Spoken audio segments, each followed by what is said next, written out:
بسا اوقات بہت سی محنتوں کا نتیجہ انسان دیکھتا ہے کہ ضائع چلا گیا، میں نے 10 سال محنت کی، حاصل کوئی نہیں نکلا۔ یہ ثمرات کیا ہے؟ محنتوں کے ثمرات کا ضیاع۔ کوشش آپ نے کی، قسمت کی خوبی دیکھی ہے، ٹوٹی کہاں کمن، 2-4 ہاتھ جب کے لبے بام رہ گئے۔ Be prepared. ایک شاعر کے یہ اشعار ہیں، وہ کمیونسٹ تھا، میں نام بھی نہیں لیتا، لیکن یہ کہ یہ اسی انقلابی، چونکہ ان کا بھی ایک انقلابی نظریہ ہے، انقلابی عمل میں یہ سارے مراحل آتے ہیں۔ کوئی سیٹ بیک آیا، فرض کیجئے کوئی ناکامی ہو گئی، تو اپنے ساتھیوں کو دل بندھانے کے لیے یہ فصل امیدوں کی ہمدم اس بار بھی غارت جائے گی، سب محنت صبح و شاموں کی اب کے بھی اکارت جائے گی۔ میرے نبی کے ثمرات کا جو لفظ یہاں آیا ہے، وَنَقْصٍ مِّنَ الْأَمْوَالِ وَالْأَنفُسِ وَالثَّمَرَاتِ، سب محنت صبح و شاموں کی اب کے بھی اکارت جائے گی۔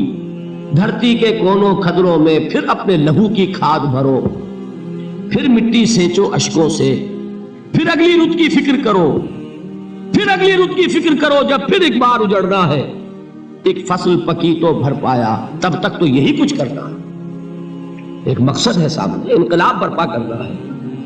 ایک کوشش ناکام ہو جائے کوئی پرواہ نہیں، نیکسٹ، پھر تیار رہو ناکامی کے لیے۔ ایسا نہ ہو جو انگریزی میں کہتے ہیں hope for the best but be prepared for the worst. ایسا نہ ہو کہ دوسری مرتبہ ناکام ہو کے بددل ہو جاؤ، تمہاری ہمتیں جواب دے جائیں۔ نہیں، پہلے سے تیار رہو کہ دوسری مرتبہ بھی ناکامی آئے تو آئے، لیکن جب تک کہ کامیابی حاصل نہیں ہوتی ہمیں یہ کام کیے چلے جائیں۔ دیکھیے سیرت میں آیا کہ نہیں یہ واقعہ؟ بدر میں مسلمانوں کو فتح ہوئی تو احد میں زک پہنچی کہ نہیں؟ 70 صحابہ شہید ہوئے کہ نہیں؟ اگر ان کی ہمتیں جواب دے جاتی تو گاڑی کیسے چلتی آگے؟ تو فرمایا وَلَنَبْلُوَنَّكُمْ بِشَيْءٍ مِّنَ الْخَوْفِ وَالْجُوعِ وَنَقْصٍ مِّنَ الْأَمْوَالِ وَالْأَنفُسِ وَالثَّمَرَاتِ، ہم تمہیں لازم آزمائیں گے، خوف کی کیفیت سے، فقر و فاقے کی کیفیت سے، بھوک سے، جان کے نقصان سے، مال کے نقصان سے، محنتوں کے حاصل کے ضائع ہو جانے سے۔ وَبَشِّرِ الصَّابِرِينَ، اور اے نبی بشارت دیجئے صبر کرنے والوں کو۔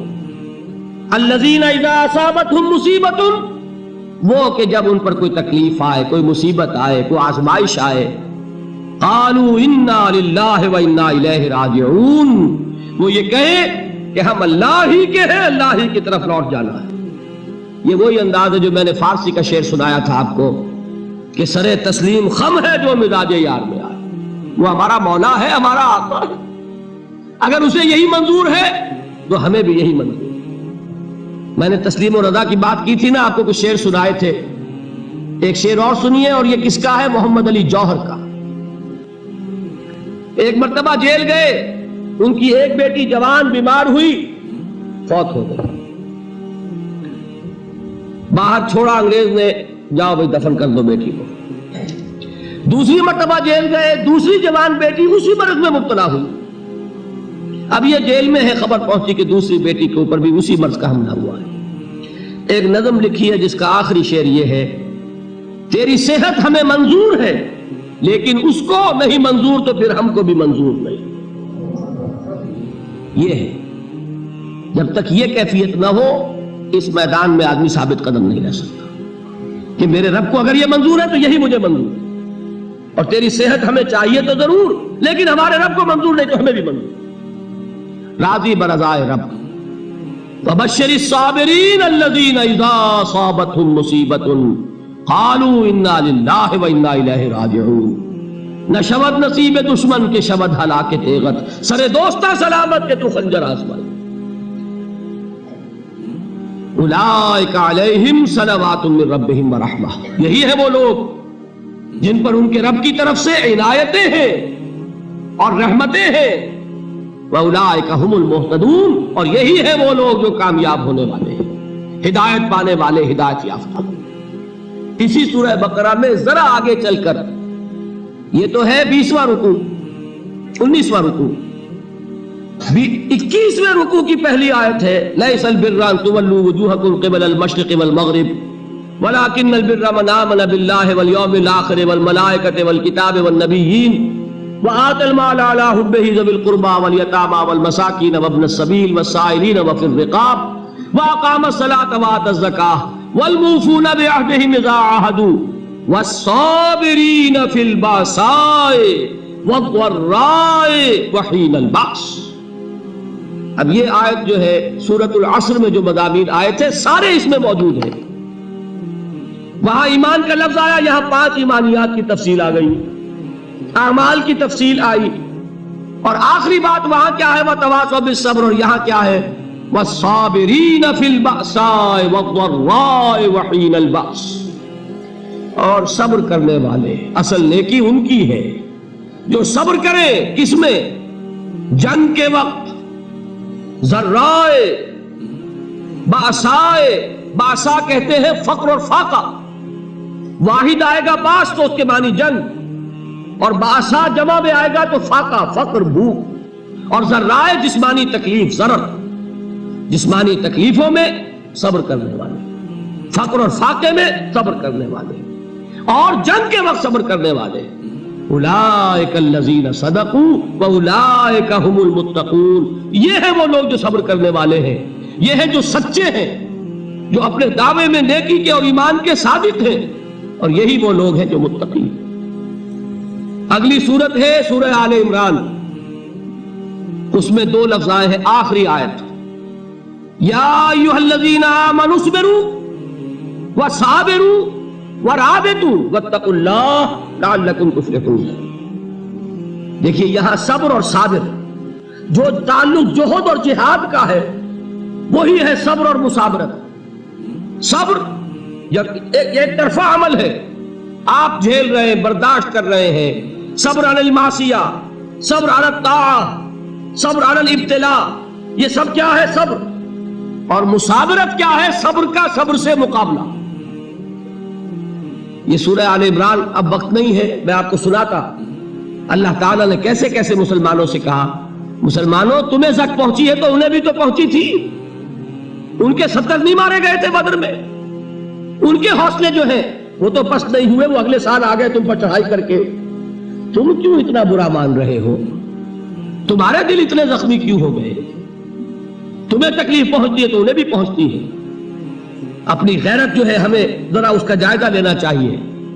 لوگ باطل نظریات کے لیے کتنی قربانیاں دے رہے ہیں, لوگ باطل چیزوں کے فروغ کے لیے کتنی محنتیں کر رہے ہیں.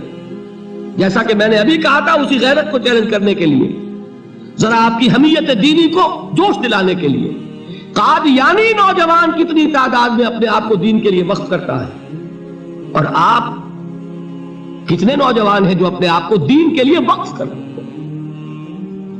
اور وہ کھاتے پیتے گھرانوں کے لوگ. یہ نہیں ہے کہ اگر کوئی اور کام نہیں کر سکتا تو پھر یہ ہے کہ وہ دین کے کام میں لگ جائے. باصلاحیت لوگ, کھاتے پیتے لوگ, ذہنی استعداد رکھنے والے لوگ, اونچے گھرانوں کے لوگ, وہ وقف کریں اپنے آپ کو دین کے لیے. اس کے بغیر کیسے باہر آ جائے گی, کیسے رونق آ جائے گی؟ تو دنیا میں باطل نظریات والے جو ہیں, یہ بات کہی گئی ہے مسلمانوں تم اگر توحید کے لیے لڑ رہے ہو, دیکھتے نہیں ابو جہل کو, اس نے گردن کٹوائی ہے شرک کے لیے, شرک کے لیے گردن کٹوائے, اور تم توحید کے لیے گردن کٹوانے کو تیار نہ ہو. اس نے گردن کٹوائی کہ نہیں کٹوائی, اور کس طرح کٹوائی ہے؟ کیونکہ بڑا متکبر قسم کا, فرعون قسم کا شخص تھا. جب گردن کاٹنے لگے تو کہتا ہے ذرا نیچے سے کاٹنا, تاکہ جب تم نیزے کے اوپر چڑھاؤ میرے سر کو تو اونچا نظر آئے, معلوم ہو سردار کا سر. وہ بدبخت مرتے ہوئے بھی جو اس کی کیفیت تھی نا, اس کو ذہن میں رکھی. تو یہ اس لوگوں نے قربانیاں دی, جانے دی. تو فرمایا اگر تم ان سے زیادہ قربانی نہیں دو گے, یہ جو نوٹ کر لیجیے اس کو, مجرد اگر حق کو غالب کرنا اللہ کے ذمے ہو تو آنے واحد میں غالب کر دے گا, تمہیں تکلیف ہی دینے کی ضرورت نہیں. سمجھ رہے؟ کیا اللہ کے مقابلے میں کوئی باطل کی طاقت ٹھہر سکتی ہے؟ یہ تمہارے ایمان کا امتحان ہے, یہ تمہارے خلوص کی آزمائش ہے, یہ تمہارے امتحان کا ثبوت درکار ہے کہ اللہ تعالیٰ دیکھنا چاہتا ہے تم اس کے لیے اپنی جانیں قربان کرنے کو تیار ہو کہ نہیں, تم اس کے لیے تن من دھن لگانے کو تیار ہو کہ نہیں. اور یہ جان لو کہ اگر کفار اور مشرکین اور ملحدین اور باطل نظریات والے وہ جو کچھ قربانیاں اپنے باطل نظریات کے لیے دے رہے ہیں ان سے زیادہ اگر تم نہیں دو گے تو حق غالب نہیں ہوگا. انہوں نے جو صبر کیا ہے اپنے باطل نظریات پر، اگر تم اس سے زیادہ صبر کا ثبوت نہیں دو گے اپنے اس حق پر تو حق غالب نہیں ہوگا.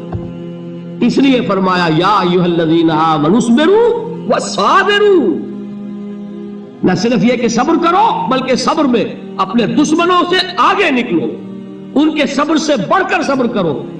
ورابطوا، مرابطہ کہتے ہیں چوکس رہنا، ہوشیار، پہرا دو، ایسا نہ ہو کہ دشمن جو ہے غفلت میں تمہارے اوپر کوئی حملہ جو ہے کر بیٹھے. واتقوا اللہ، اور اللہ کا تقوی اختیار کرو، لعلکم تفلحون، تاکہ تم فلاح پاؤ.